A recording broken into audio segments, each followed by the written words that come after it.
Muchas gracias, jóvenes, por esa hermosa interpretación musical. Y muy buenos días, Iglesia de Bellavista.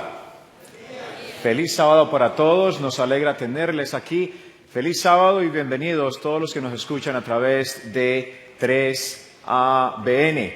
Bienvenidos a Sábado Joven.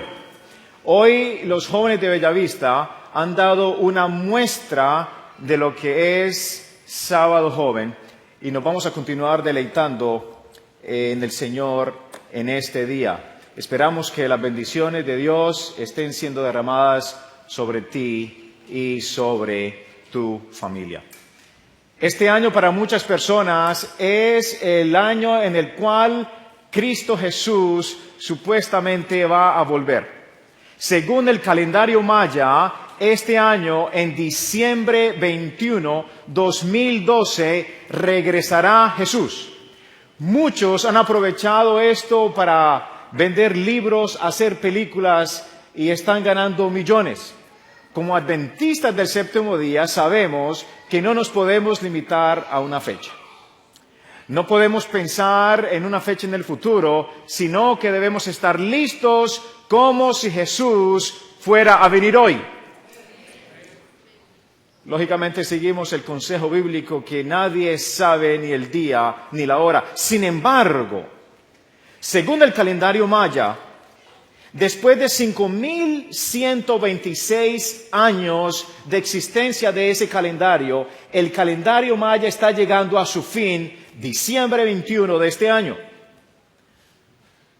Lawrence Joseph, autor del libro Apocalipsis 2012, dice que a pesar de que los mayas no estaban capacitados en saber el qué pasará, ellos estaban capacitados para saber cuándo. Tal vez ellos no sabían qué iba a pasar el diciembre 21, pero sí sabían que algo iba a pasar. Roland Emmerich explotó la atención que se le está dando al calendario maya y hizo una película que se tituló 2012. En ahí él dice que la mitología apocalíptica se ajusta a un patrón antiguo. Y es la siguiente, este es el patrón. Cuando los tiempos son difíciles, las personas recurren a poderes invisibles. Cuando las cosas se ponen difíciles y la gente escucha que aparentemente el mundo se va a acabar, la gente recurre a Dios. La gente va a las iglesias, la gente va a la Biblia, la gente va a las películas, la gente hace algo porque tiene miedo que Dios viene. Hay mucho interés en la segunda venida de Cristo. La pregunta que yo tengo es, ¿estás tú interesado en la venida de Cristo? Alguien dirá, por supuesto. Tenemos el nombre, nos llamamos adventistas. Pero una cosa es estar interesado en la venida de Cristo y otra cosa es vivir, actuar esperando la segunda venida de Cristo. Una cosa es decirlo, una cosa es decir estoy entusiasmado en cuanto a la venida de Cristo y otra cosa es vivirlo. Una cosa es estar alarmado porque algunos dicen que el fin está cerca. Otra cosa es estar listo a toda hora porque amamos al Señor y amamos su regreso. En caso de que no te hayas dado cuenta, todo el programa de Sábado Joven hoy ha girado, toda parte, inclusive los himnos, han girado alrededor de la segunda venida de Cristo. Y la pregunta que te hacemos hoy, ¿en verdad estás interesado y qué estás haciendo en cuanto a eso? La próxima pregunta es, ¿cómo determinamos si verdaderamente estamos interesados o anticipando el regreso de Cristo Jesús y preparándonos? ¿Cómo sabemos? Usted dirá, pastor, buena pregunta. ¿Cómo sé yo si de verdad no solo yo estoy interesado, sino que estoy viviendo en la promesa de la segunda venida de Cristo? Un biólogo de la Universidad de Harvard llamado Edward Wilson hizo un experimento fascinante con las hormigas. Tal vez no hay alguien tan experimentado como Edward Wilson de Harvard. Podemos decir que él es la autoridad número 1 del mundo en hormigas. Ha hecho varios libros solamente en este pequeño insecto. Edward Wilson se dio cuenta después de poner por meses y meses las hormigas bajo el microscopio, mirar con un aparato microscópico el nido de las hormigas, se dio cuenta que las hormigas les tomaba de 2 a 3 días sacar las hormigas que se habían muerto. Las otras se tomaban 2 o 3 días de sacar las hormigas muertas de su nido. Y él se preguntaba ¿por qué? ¿Por qué no sacan las hormigas, inmediatamente mueren, por qué no las sacan del nido? Y él se dio cuenta que las hormigas querían certificar de que las hormigas muertas estaban muertas en verdad y no simplemente estaban echándose una siesta. Así que solamente cuando la hormiga se empezaba a descomponer y secretaba un líquido que él descubrió, es ácido oleico, entonces inmediatamente cuando ellas sentían este aroma, ellas tomaban la hormiga y la sacaban. Entonces, cuando él identificó el ácido oleico, él dice, voy a hacer algo. Él puso un poquito de ácido oleico en un papelito y lo puso adentro del nido. Inmediatamente las hormigas sacaron el ácido oleico como algo muerto, como una hormiga muerta, porque les olía a muerte. Después hizo algo interesante. Él pintó en una hormiga, él pintó ácido oleico, una hormiga viva, muy saludable, muy trabajadora, pintó ácido oleico. La pobre hormiga no sabía qué estaba pasando, pero volvió a su nido muy tranquila, muy feliz para seguir trabajando. Poco ella sabía que inmediatamente el resto de las hormigas olieron que ella tenía ácido oleico, la tomaron en sus hombros. Ustedes saben que las hormigas cargan 100 veces más que su peso, pero llevaron su amiga hormiga, la llevaron, y si la hormiga pudiera hablar, y si la hormiga pudiera gritar, la hormiga diría, ¿por qué me están llevando? Yo no estoy muerta, de hecho yo estoy muy viva y muy sana. Sin embargo, la sacaron del nido. Ella volvía y decía, no, tienes que salirte, y la sacaban a las malas. Ellos se dieron cuenta, para ellos esa hormiga estaba muerta. Y no era hasta que la hormiga se le evaporaba el ácido oleico que la dejaban volver a su nido. La pregunta es hoy, ¿será que algunos de nosotros podemos estar muertos en vida? ¿Damos señales de vida? Hacemos cosas, nos involucramos, nos movemos, venimos a la iglesia, pagamos diezmo, pero estamos muertos. El Señor le va a decir a algunos cuando venga, tú ibas a la iglesia, pero no te conozco. Eras parte del nido, parte de la iglesia, parte del nido, pero tu fragancia era del mundo.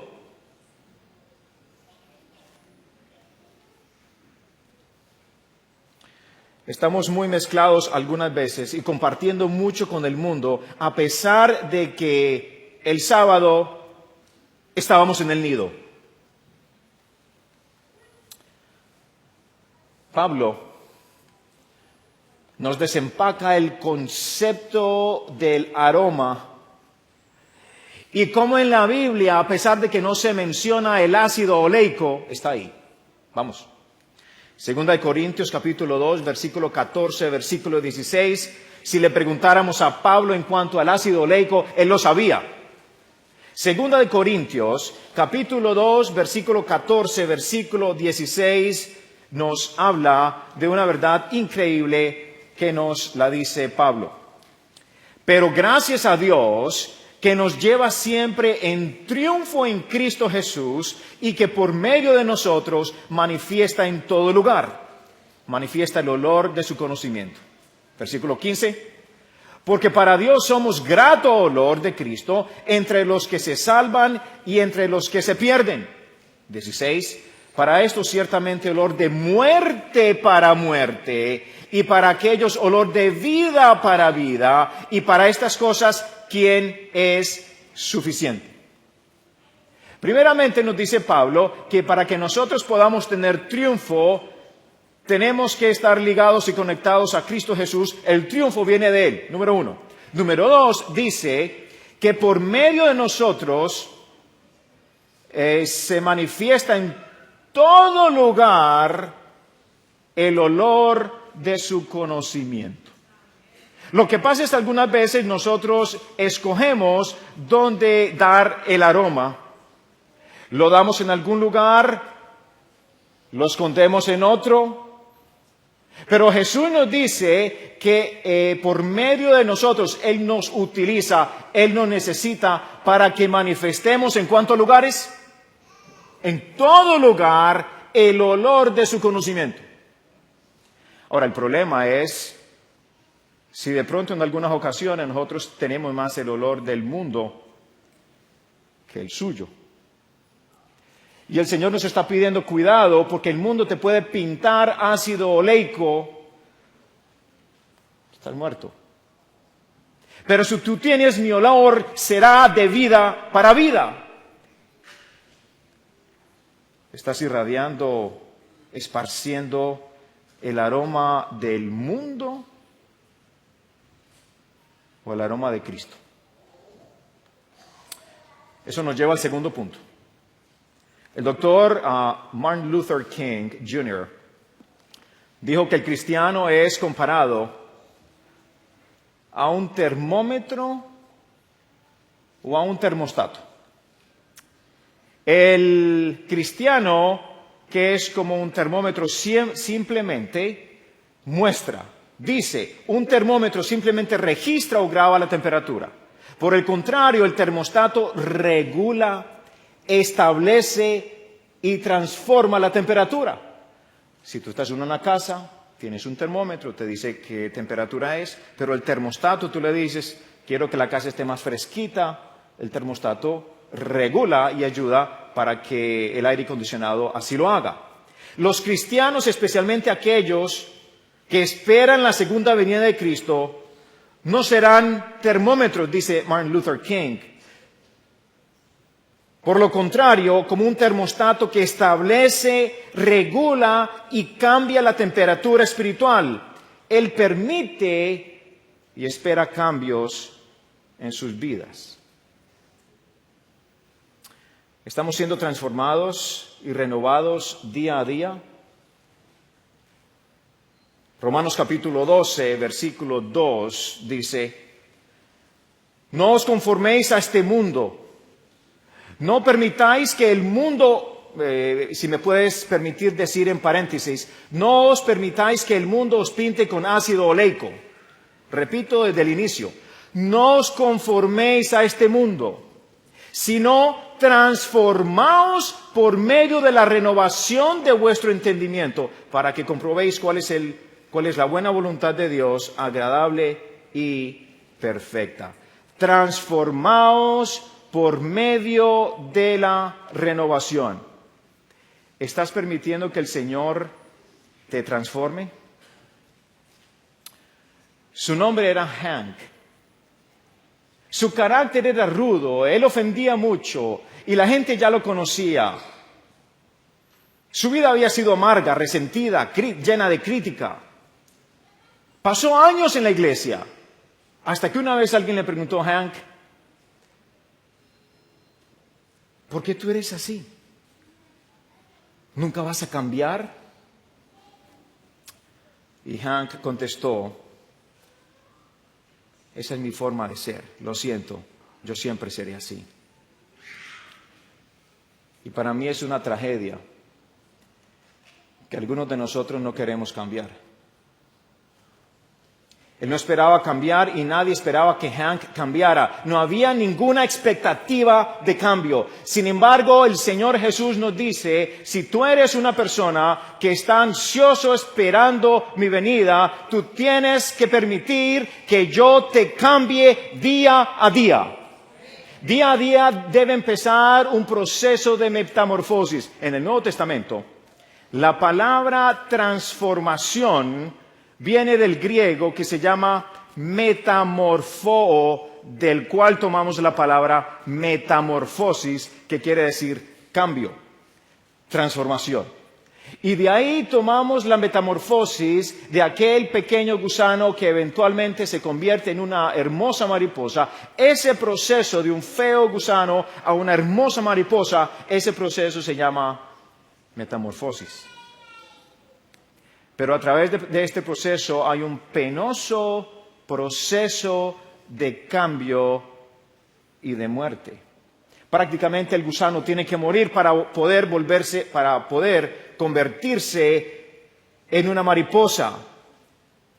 Si el gusano se rehúsa a estar en la crisálida, nunca habrá transformación. Muchos de nosotros rehusamos cambio. El cambio que Cristo Jesús da. Rehusamos que el Señor nos cambie nuestro carácter, nuestra manera de ser.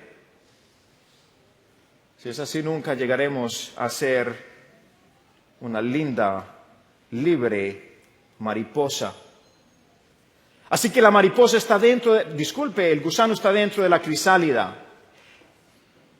Y paso a paso empieza el proceso de la transformación y se empieza a formar algo bello. Primero las alas, después las antenas, después las patas, etc. Y después sale el arte maestro de Cristo Jesús como una mariposa linda, libre, volando, embelleciendo la naturaleza. Pero para llegar ahí hubo dolor, se necesitó tiempo, proceso, colaboración, sumisión. Lo que era feo ahora es hermoso. Así que número 1.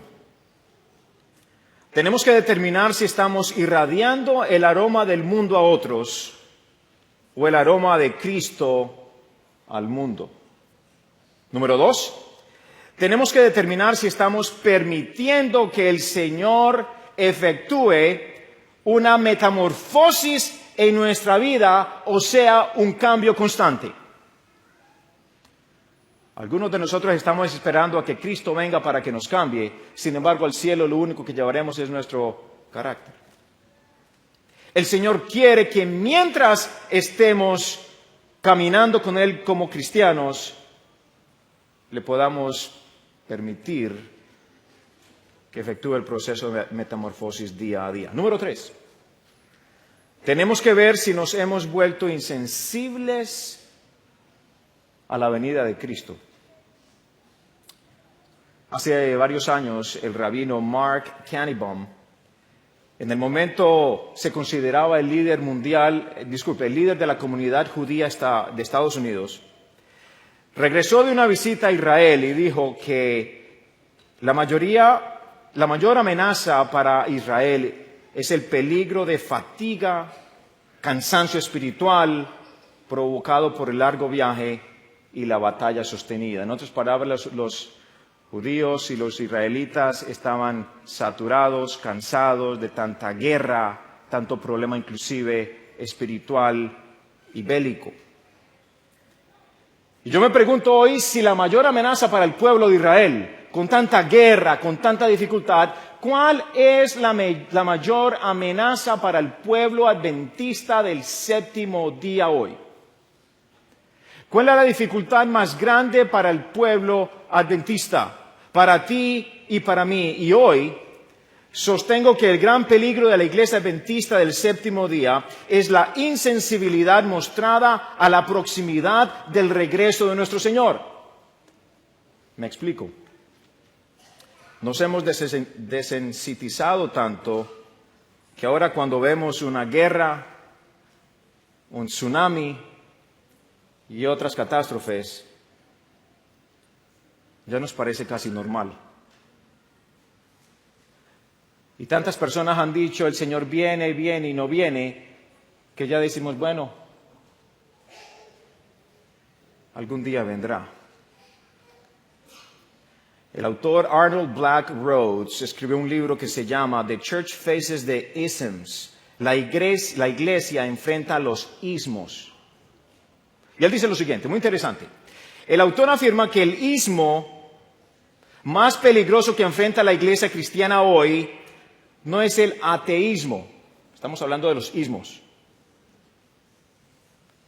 El peligro más grande que enfrenta la iglesia no es el ateísmo, no es el agnosticismo, no es el congregacionalismo, no es el racismo, no es el clasicismo, no es el sexismo, no el etnocentrismo, no el regionalismo, no el nacionalismo, no el materialismo, no el escolasticismo o incluso no el postmodernismo. Ninguno de esos. Todos esos son peligrosos, pero no el más peligroso. Y continúa diciendo, ¿cuál es la mayor amenaza? El peligro más pernicioso frente a la iglesia de hoy es uno de los ismos, el sonambulismo. El estado de caminar mientras duermes. Bueno, lo que pasa es que al principio hablamos de que algunos podemos estar muertos en vida. Y alguien podría decir, Pastor Ortiz, no, yo no puedo estar muerto en vida. Bueno, pero tal vez estás caminando y dormido. Mateo 25 nos da un pincelazo a ese ismo. Mateo 25, capítulo 25, versículo 1 al 5 nos dice, entonces el reino de los cielos será semejante a 10 vírgenes, que tomando sus lámparas salieron a recibir al novio. 5 de ellas eran prudentes y 5 insensatas. Las insensatas, tomando sus lámparas, no tomaron consigo aceite, pero las prudentes tomaron aceite en sus vasijas, juntamente con sus lámparas, y como el novio tardaba, cabecearon todas y durmieron. Quisiera primero establecer algunas similitudes entre las vírgenes y después vamos a hablar de la diferencia. Hay muchas cosas similares entre ellas. La primera es que si nosotros tuviéramos una cortina aquí al frente y la cortina se abriera y viéramos a las 10 vírgenes, no viéramos ninguna diferencia. Todas se ven lindas, todas tienen el mismo vestido, tal vez blanco, todas preparadas para la ocasión con lámparas, tienen el mismo equipo, todas tienen las mismas intenciones, todas tienen un deseo arduo de ver al novio y a la novia, por supuesto. Ningún grupo sabía la hora que iba a venir. Hay muchas similitudes entre las vírgenes. Una similitud que me da mucho ánimo es que todas se durmieron. Y siendo que yo creo que estamos dormidos, yo creo que estoy dormido. Me da ánimo pensar que las 10, no 5, las 10 se durmieron, entonces todavía hay esperanza para mí. Si las 10 en algún momento todas estuvieron durmiendo, déjeme leerle una cita de Elena G. White. Dice, todos los que esperan al novio celestial están representados en la parábola de las 10 vírgenes como dormidos. Todos estamos dormidos, punto. Pero hay esperanza, porque las 5 vírgenes, las insensatas y las otras también estaban durmiendo. Hay esperanza para mí también. Hay una diferencia entre ellas. Porque todas tenían el mismo propósito, estaban vestidas igual, tenían los mismos instrumentos, pero unas estaban listas y las otras no. El texto continúa diciendo en el versículo 6, y en la medianoche se oyó un clamor, Aquí viene el novio, salid a recibirlo. Entonces todas aquellas vírgenes se levantaron y arreglaron sus lámparas, y las insensatas dijeron a las prudentes: danos de vuestro aceite, porque nuestras lámparas se apagan. En este momento empieza a surgir la diferencia. Unas estaban listas y la otra no. Es la historia de la parejita de novios. Un día el chico le dijo a la chica: quiero ir a tu casa a visitarte, comer un poco, a pasar un tiempo agradable, así que prepárate. Y esta chica, como la mayoría de las chicas hacían, estaba muy enamorada y ella dijo: voy a hacer lo mejor para esperar a mi novio. Así que fue a su casa, se bañó, se perfumó, se peinó, se puso su mejor vestido. Esperó media hora desde cuando el novio iba a llegar y no llegó. Pasó una hora y el novio no llegaba. Pasó una hora y media y el novio no llegaba. Novios, nunca le hagan esto a las novias. Así que ella dijo: no va a venir. Fue al cuarto, se puso la pijama, tomó un poco de comida, se dejó el pelo caer, se quitó los zapatos, se fue a ver televisión. Y a los minutos escuchó la puerta. Era el novio. Y cuando ella abrió, le dice el novio: mi amor, te he dado 2 horas y todavía no estás lista.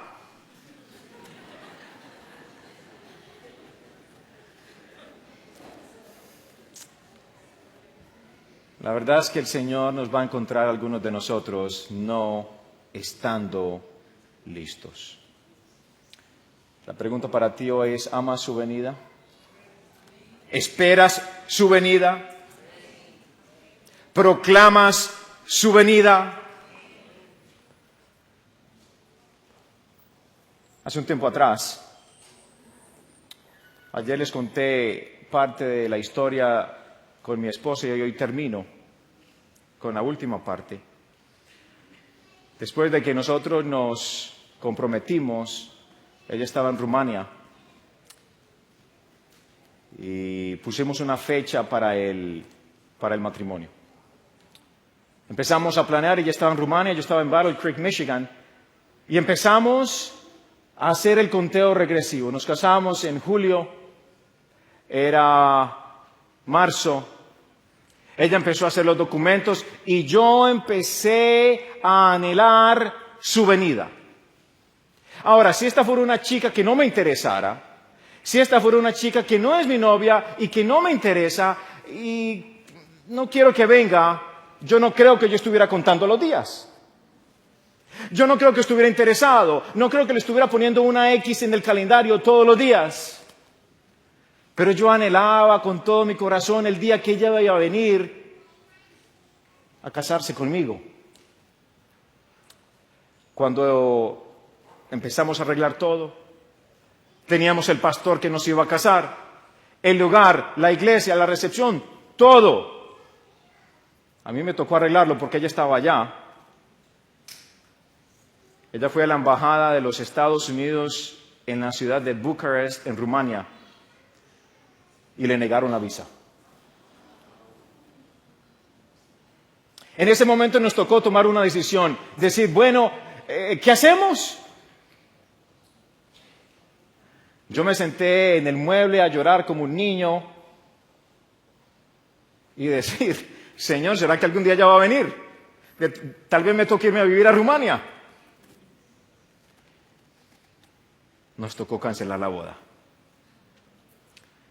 Después el Señor fue abriendo puertas y a través de representantes y todo, pusimos por fe otra fecha en septiembre.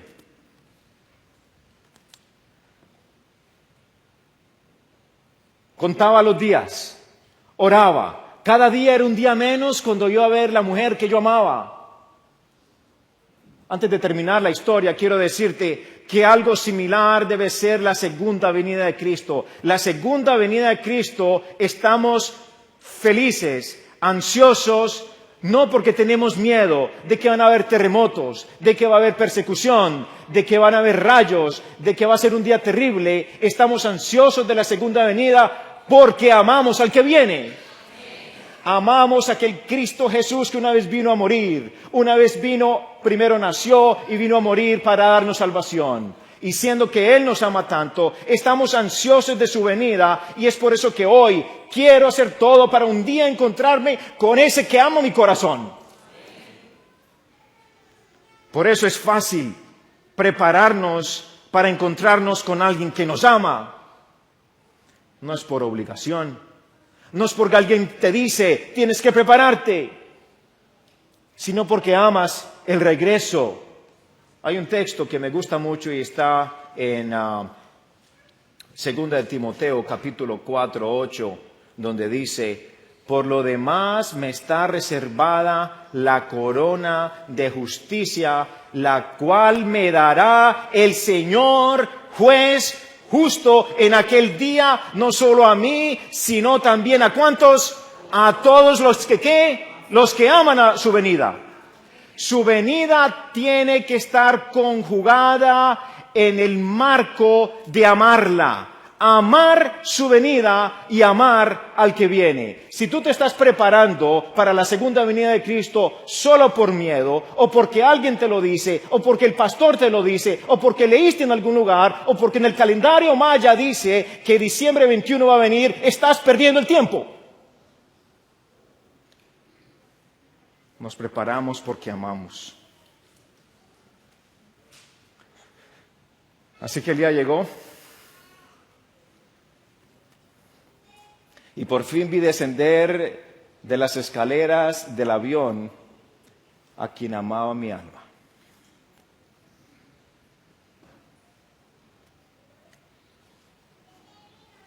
Un día vamos a ver descender al Señor de las nubes, quien ama nuestra alma. ¿Está listo? Quisiera hacerle un desafío a la Iglesia Adventista de Bellavista. Quisiera hacerle un desafío a ti, amigo, que nos escuchas a través de 3ABN. El tiempo ha llegado de prepararnos para ver a Jesús. Y el tiempo ha llegado porque el Señor nos pide que determinemos si estamos irradiando el aroma del mundo a otros o el aroma de Cristo al mundo. ¿Cuál de los dos? ¿Tú tienes ácido oleico o el aroma de Cristo? Tenemos que determinar si estamos permitiendo que el Señor efectúe una metamorfosis en nuestra vida y nos cambie constantemente, o estamos resistiendo el cambio espiritual diario. Y como último, tenemos que ver si estamos tan insensibles a la venida de Cristo que a pesar de que decimos que nos importa, que queremos, no estamos viviendo una vida que lo demuestra. Sus nombres eran David and Slaya Flood.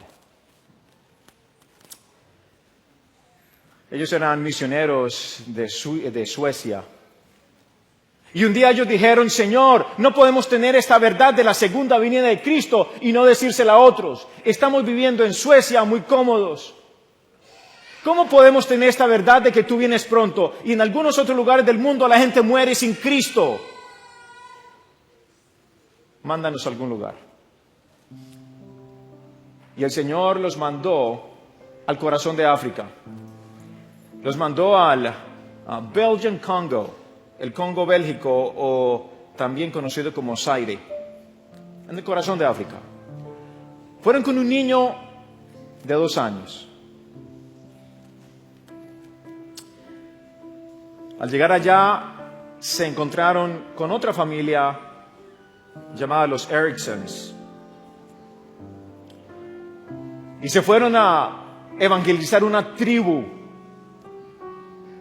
Y cuando estaban llegando a la tribu, el jefe de la tribu les dijo, aquí no entren a costo de sus vidas.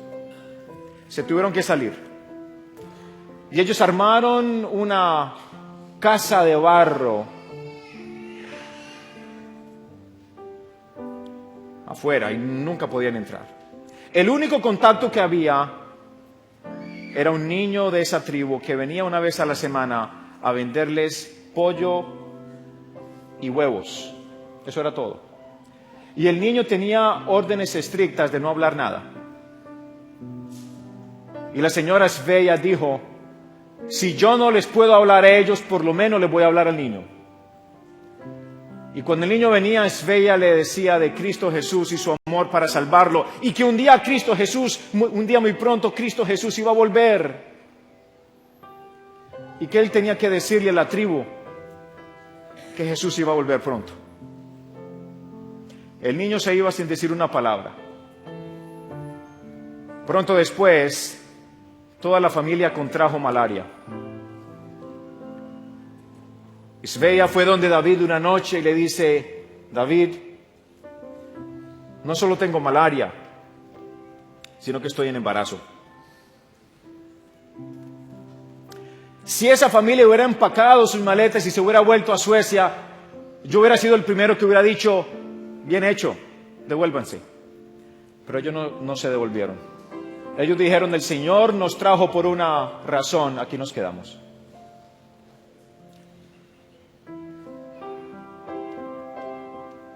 Unos días más tarde murió Sveia, con un recién nacido y con un niño de unos 3 años o menos. Al morir la mamá, David no solamente se pone triste, sino con un sentimiento acerca de Dios. Y dice, Señor, ¿por qué me trajiste aquí? ¿Para ver a mi esposa morir? ¿Para que todos muramos? Tomó la niña llamada Alina, recién nacida, y se la llevó a la otra familia de los misioneros Erickson y le dicen, les doy esta niña, adóptenla. Yo no puedo tener 2 niños, me regreso para Suecia. Y se regresó para Suecia con el niño. Unos años más tarde, los Erickson todos mueren de malaria. Esta historia está en un libro que se hizo con la historia de Alina. Y los Ericksons, o más bien, cuando se mueren los Ericksons, alguien le dio a esta niña para que otra familia misionera la adoptara de Estados Unidos. Terminaron, se volvieron para Estados Unidos y Alina creció. Cuando Alina crece, sabe un poquito de la historia, pero no mucho. Decide ir a África y hacer un poquito de ver si podía ir y trazar su historia. Y descubrió algunas cosas. Y alguien le dijo, tu papá está vivo. Acuérdate, tu papá te dejó con otra familia, esa familia se murió, pero tu papá está en Suecia. Se fue para Suecia, Alina. Y después de investigar mucho, encontró a su padre. Y lo primero que le dijo el padre es, hija, perdóname, porque yo te dejé a ti allí abandonada. Padre, no hay problema. Pero hija, yo tengo resentimiento contra Dios, porque yo fui allá a hacer nada. Más bien, yo fui allá para que mi esposa muriera, para perder a mi hija. Hasta el día de hoy tengo resentimiento contra Dios. Dios no fue justo. Alina le dice, no, papi.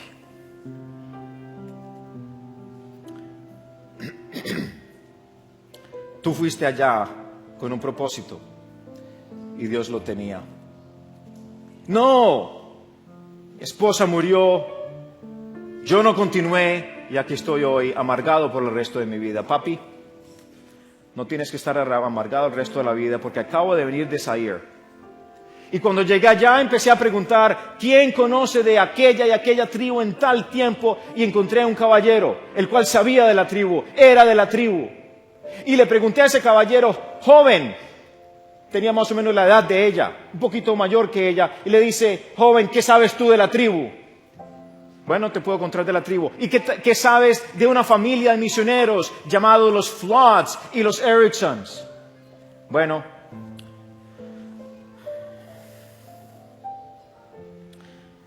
lo único que me acuerdo es que yo iba a venderles pollos y huevos.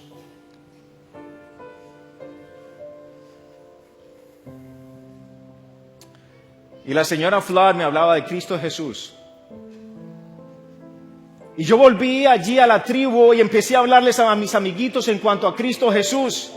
Y mis amiguitos empezaron a decirles a sus padres en cuanto a Cristo Jesús. Y para la gloria de Dios, ahora toda la tribu es cristiana.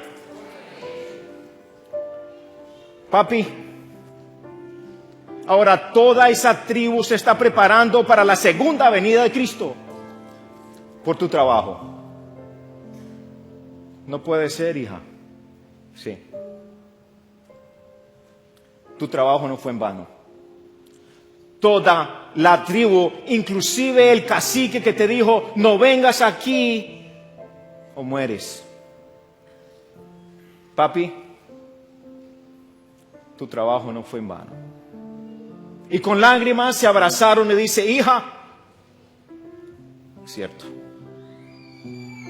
el trabajo no fue en vano. ¿Y tú? ¿Piensas que tu trabajo pequeño de sembrar esa semilla es en vano? Y tú que vas, estás en el bus, estés en la casa, estés en el trabajo, estés en el teléfono y piensas que cuando hablas con otra persona en cuanto a Cristo, tu trabajo es en vano. Hay mucha gente que quiere ir a Jesús, pero no sabe cómo. Y hoy dependen de ti. Y si tú quieres decirle, Señor, yo también quiero hacer lo que hicieron ellos, tal vez no ir como misioneros, pero yo quiero prepararme para tu segunda venida porque te amo. Yo quisiera orar por ti. Tú tienes una tarjetita y en esa tarjetita dice, me quiero preparar, quiero conocer más de Jesús. Quiero prepararme para el bautismo. Quiero prepararme para la segunda venida de Cristo. Quiero consagrar mi vida a Jesús. Y yo quiero que todos la llenen. Alguna de estas se aplica a ti. Pero yo quisiera hacerle un llamado primeramente a todos ellos que todavía no han sido bautizados. Y hoy quieren decir, quisiera prepararme para bautizarme y algún día encontrarme con Jesús. Quisiera preguntar, ¿hay aquí en este lugar alguna persona que todavía no ha sido bautizada? Levanta tu mano, yo quiero orar por ti. Levanta tu mano. ¿Ok? Muchas gracias. ¿Hay aquí alguna persona que quisiera reconsagrar su vida al Señor y decir, Señor, yo quiero estar listo para cuando tú vengas en gloria, porque te amo y quiero que esto sea una realidad? Si es así, quiero que te pongas en pie en este momento. Amén. Amén. Quisiera que llenaras esta tarjeta y nos la dieras al final, todos, jóvenes, adultos. Hay algo aquí para ti. Quisiéramos tener el nombre de todos, el email de todos para orar por ti. Oremos. Buen Señor, al recordarnos de la familia Flood y cómo se sacrificaron por ir a otro lugar para darle ese mensaje, quisiéramos decir, Señor, ¿de qué manera yo me puedo sacrificar por ti? ¿De qué manera no solamente puedo vivir por ti, sino trabajar por ti? Los vientos de este mundo dicen que tú vienes muy pronto. Tal vez no vienes en diciembre 21, pero no nos importa. Queremos estar listos hoy. Queremos estar listos hoy porque te amamos. Y ayúdanos a compartir con otros tus bondades. Ayúdanos a compartir con otros las buenas nuevas de que vienes pronto a llevarnos a casa. Gracias porque tú eres el que amas mi corazón. Gracias porque tú eres el que te desvelas pensando en mí. Gracias porque tú eres el que te preocupas por mí, el que ora por mí. Y hoy yo te quiero decir, Señor, yo quiero serte fiel y estar en pie en el día cuando tú vengas y te pueda decir: he aquí, Señor, el que hemos esperado y el que nos salvará. No quiero estar en el grupo de los que diga: roca cae sobre nosotros, pero quiero amar tu venida. Rogamos todo esto por Jesús y sus méritos, sabiendo que nos escuchas, sabiendo que nos amas, sabiendo que vienes pronto y queremos estar listos para este momento. En el nombre de Jesús lo pedimos. Amén. Amén. Pueden sentarse.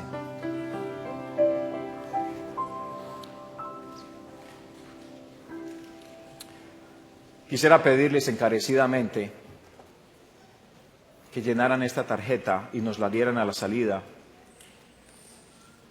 Es importante saber en qué punto de tu experiencia estás y yo personalmente quiero orar por ti. ¿La llenas, por favor? Si alguien quiere pertenecer a un grupo, quiere ayudar de alguna manera, ponlo ahí. Quisiéramos saber de ti, por favor. Y a la salida me la das a mí o a alguno de los diáconos.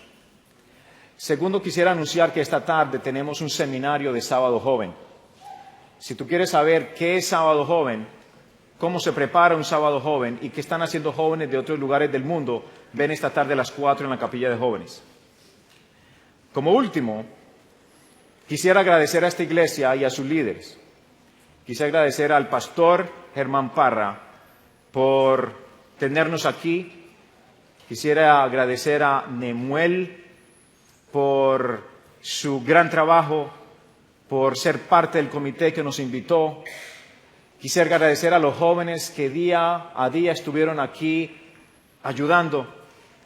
Quisiera agradecer a Jorge Jaque y a su equipo de 3ABN por un trabajo profesional y no solo un trabajo bien hecho, sino un trabajo hecho con amor. Y quisiera agradecerles a todos ustedes que han venido noche a noche a escuchar la palabra de Dios.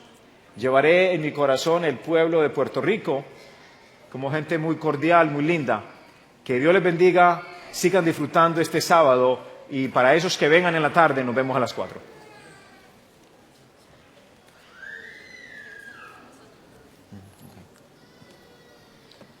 Sabemos que no es casualidad que toda esta semana el pastor Luis Fernando Ortiz estuvo aquí con nosotros. Les agradecemos, no solamente porque las personas que estuvieron escuchándolo, sino le agradecemos también a usted por haber aceptado el llamado de Dios para venir hasta aquí. Con gusto. Y en nombre de toda la iglesia, a Pastor Ortiz, queremos mostrarle, simplemente es una muestra de nuestro aprecio. Y aquí no termina, porque acuérdense, como él anunció, esta tarde queda una actividad importante, que es una cumbre, para saber lo que es un sábado joven. Quisiéramos agradecerle por el tiempo, hablando de tiempo, por el tiempo que usted dedicó, porque sabemos que está bien ocupado allá en Andrews y todas las cosas que tiene que hacer. Queríamos mostrarle nuestro aprecio en nombre de la Iglesia Adventista de Bellavista, de todos los jóvenes, Media Center, una muestra de aprecio por dedicar